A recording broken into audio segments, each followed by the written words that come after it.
ماریو گالئا: آزادسازی اسدی در واقع یک عمل خائنانه است. من به وضوح و با صدای بلند میگویم نه به نام من، نه به نام ما. بمبگذاری شکست خورده رژیم ایران در کنفرانس ویلپنت فرانسه در سال 2018 هنوز در ذهن ما باقی مانده. به همین دلیل امروز احساس می‌کنیم که مورد خیانت واقع شده ایم. السلام علیکم. Madam Rajvi, thank you, Your Excellency, for your inspiring remarks. But I would also like to thank you for dedicating your life, leading the struggle for democracy and freedom in Iran. It is a very noble gesture from you, and may God bless you. In your opening remarks, Madam Rajvi, you spoke of firmness and also the importance and the risk of appeasement, and how right you are. Indeed, history is a very good teacher, but politicians can be very bad students.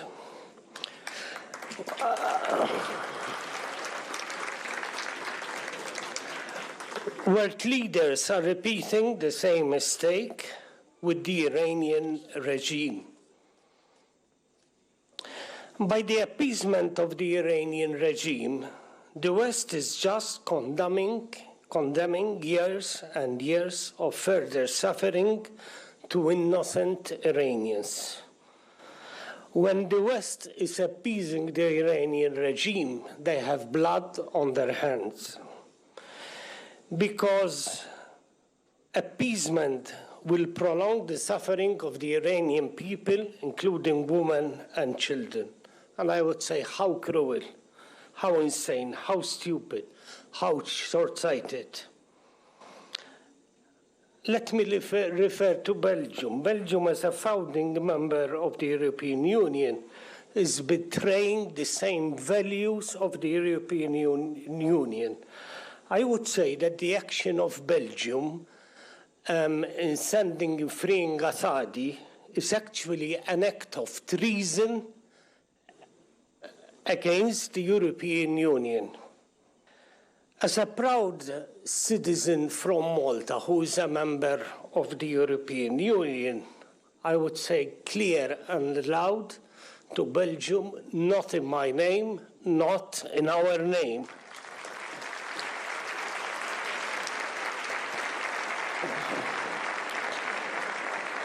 The failed bombing of the Iranian regime of the conference in Villeurbanne in France in 2018 is still fresh in our minds. And for those of you like me, I know there are many of you who were present, it's something personal as well.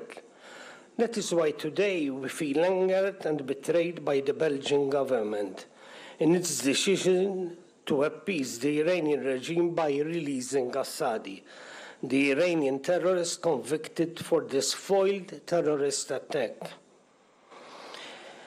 As you know also, there was a recent development in Sweden where a former Iranian prison official has just been sentenced to life in prison for his part in 98 massacre. And I have to say, I know that you know, and I know that you visit the museum, but in that massacre, 1988 massacre, no less than 30,000 political prisoners, innocent political prisoners, were executed.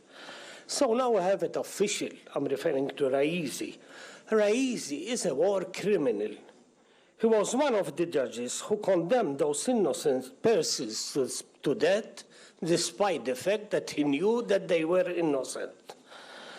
So I would say that Raissi's place is not in the presidential palace, but his place is rotting in prison for crimes against humanity.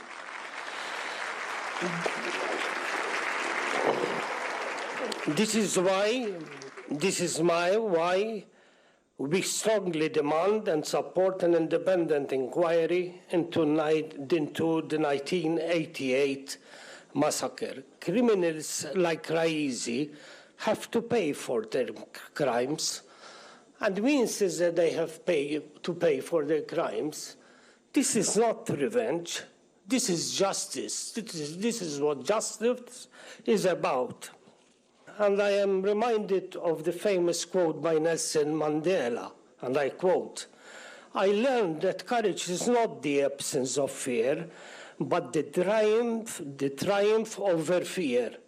The brave man is not one who does not feel afraid, but one who conquers that fear." And I have to say that it was a foiled attempt in 2018, and it is foiled again this time round in 2022. Why? Because you are here, Madam Rajvi, despite the threat. You gave your speech, and you will speak again, Madam Rajvi. A lot of us have spoken despite the threat. And as many people said, no terror threat will ever stop us. We are determined, and we will be back and back and back until the Iranian regime is overthrown. I would remind the Iranian regime, you can kill a person, you can kill thousands of persons, but you can never kill the dream of a free, democratic Iranian regime.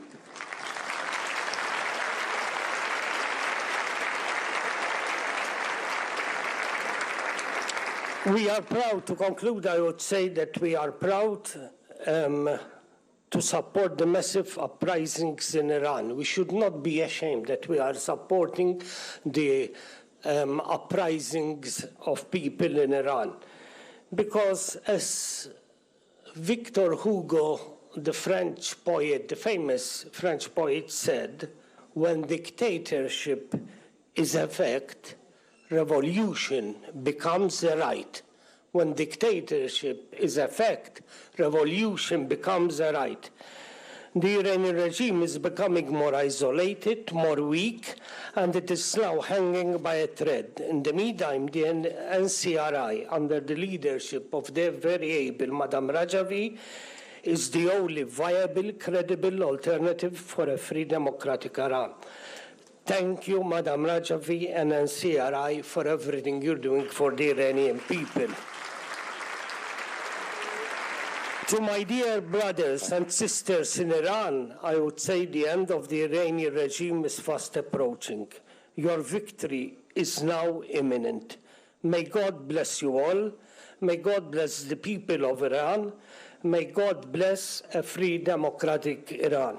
Khoda Hafiz.